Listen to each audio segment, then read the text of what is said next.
Hi, welcome to What Do You Love? I'm Josh Jackson from Pace Magazine. Today I've got Chris Meloni with me. Hey. From Happy and from Pose and from so many other things that you've done over the course of your career. So welcome. Thanks for having me. Sure. So we just wanted to start out. This is called What Do You Love? And we talk about things that excite you. And you've got a couple TV shows that you've caught that you have been enjoying lately? Yeah, well, I caught Pose because I was on it. Because you were on it, yeah. Yeah, and that was exciting and interesting, and I thought of the moment and, inhabiting a world and an era when I was around in New York City, and the changes that were happening, LGBTQ, when that wasn't even a thing, so that was kind of interesting. Yeah. All about the trans community and kind of them blossoming and coming to terms with just, an examination of what that community, the burgeoning, the beginnings of that community was. And one of your first roles was as a bisexual character in Oz. Yeah, so, there's that. Also, I've been watching Black Mirror. I thought that was kind of unique. It's nice to have a singular tidbit, a story told in 1 hour. You're in, you're out, it's clean. Obviously it reminded me of Twilight Zone and all that. Yeah, it feels like very much of the moment, though, with everything going on, with all the technological advances happening right now, all of the political turmoil. But it's funny because you and I were discussing earlier, about how exciting TV is, and how people are going to the 11th power, and really getting kind of crazy. And I agree with you, but I also think all of these, to me, have a singular thing, which is, whether it's Pose, that is a little bit retro, but it's trying to illuminate a subject that's important, and it's history, and it resonates even today, because we still have the same issues of senses of equality and inclusion in our society. And Black Mirror, the fears of technology, and where do you place it, and issues of morality that I think we're still struggling with. I don't want to get too political, but you can get political. And no, then I'll go off the rails. These are inflamed times. They are. So I think all of these TV shows that are so out there, I think the best of them are still remain true to great storytelling, which is trying to showcase things that are meaningful and deep and resonate, and there's a deeper meaning. Well, speaking of TV shows that are out there, season 2 of Happy is coming. Yeah. Yeah. So tell us a little bit about what that has been like to film a show that just sort of throws all boundaries and decorum and everything out the window and goes anywhere it wants to go. That's funny. So it goes anywhere it wants to go, but unfortunately, we're all in that bus, meaning the actors and the writers and the producers, which is it's going so fast and swerving all over the road, and you have a driver, Brian Taylor, intentionally hitting guardrails and trying to run over people. I mean, so you go to work every day going, I hope this works. I don't know if this is going to work. And there's a certain amount of excitement to that, and yet it takes decades off your life.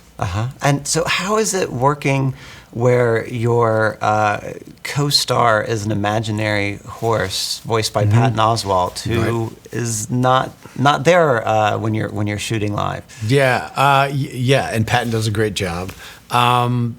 It's actually, again, rather freeing, because it necessitates that I kind of lead the scene, because I'm the first one to act it. And we have the script supervisor, reading me the lines very well, I might add. And then I kind of riff and improv and off that, and then Patton comes in later and lays down his tracks, his side of it. No, that's fantastic. So, season 2, you're Yep. putting on your director hat here for an episode or multiple episodes? One episode. One episode. Okay. One episode. Any more would have killed me. It was very interesting. I really take my hat off to Bradley Cooper with his Star is Born run there. It was really challenging. There are 2 different headspaces that I didn't recognize I needed to inhabit. One with a wider aperture, a wider spectrum, and that's the director. I mean, from everything from, is this the color for the coat that I want that character to have, to is this the color of the couch, what are they drinking, to what's the meaning of the scene, what are the emotional beats, what do you do with the camera, what lens do you want? It's crazy, and it was very educational. So I had a great time. We've cut it. And from all I hear, I haven't been fired, so I think they like it. Oh, that's great. So is that something that you would like to get into more? Yeah, I think it's something. I'm not definite, which kind of surprises me, and I don't know why, and I'll figure that out. I mean, I still love acting, and I still love all aspects of the storytelling process. Well, it sounds like the goal of season 2 was to just get even crazier. I don't even know how that's possible. No, I'll tell you what, that was a byproduct. Mm-hmm. The goal was, because the first season was examining, introducing Nick Sachs, Mm-hmm. and obviously introducing Happy and what's their relationship. And everyone else was attendant to that journey. What's Nick Sachs's journey? Season 2 was, let's now explore and expand the other characters and put them in situations and place them in journeys that challenge them, challenge the writers. I was in the writer's room and all that. Yeah. Which will lead to then, hopefully, a satisfying finale that then drags us into season 3. So, I mean, there's a longer, deeper spine, and how I think of it as season 2 was, look, we've set up this really wacky, crazy show. Oh, that's what's hopefully going to lure people. It's great storytelling, comedy, drama, blah, blah, blah, blah, and emotional content. Now, let's build that myth. Let's build that spine, that undergird, that really that is the foundation to me of great storytelling, and that is meaningful, like we were talking about. Kind of, I mean, that's what you can be wacky. You can only be wacky for so long. At the end of the day, people want a heart, and people want to be on this deep, truthful journey with that character. Oh, and then now that character is rich and deep, and I didn't know that was a part of their personality, and you get to know these people. So that was the challenge. Yeah, wacky, crazy, that's awesome. Yeah. And trust me, I don't think we fall there. But yeah, we were truly trying to find a spine that people could recognize and go, that's where they're going to go? How are they going to get out of that? And where's that going to lead them? Well, and your character does have a journey. I mean, he starts in such a broken place that any sort of hint of redemption, any sort of hint of growth feels like a lot. Does season 2 continue? And that's a great point. Redemption. So then you bump into, well, does he feel he deserves redemption? Does he have the necessary tools to understand what this place of redemption is? Is this redemption? Does he want redemption? I mean, it's all of these things of how does my character operate in a world that is no longer what was his world, right? He was a single guy, hired assassin, drunkard, drug addict, and he was just fine. Now he realizes, he has a family, he has, now he's trying to figure out how to operate as a real human being in the world. Yeah. And so when you first encountered the story and first saw the script, it came from Grant Morrison's comic book. What was your reaction to just even seeing the concept on paper?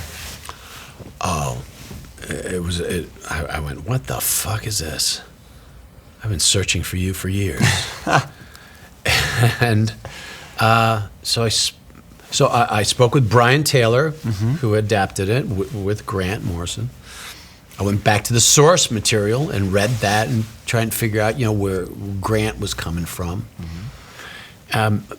Spoke with Brian Taylor, and I just loved what was on the page and what was off Grant and Brian was anarchic, pirates.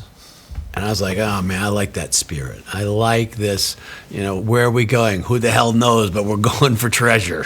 You're like, all right. And that's what Brian Taylor said this to me. He's the leader of the band. He said, I'm not looking for perfection, and I'm not looking for consistency.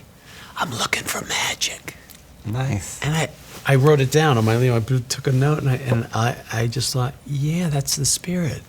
That's how I feel, and that's how I feel when we go to this set. It's like, we're all in this together. We're going to sink or swim. And so let's look for the magic along the way. That's great. Well, season 1, I felt like you guys captured the magic. I can't wait to watch season 2, and I really appreciate you coming in today. The pleasure's all mine, man. Thanks, Chris.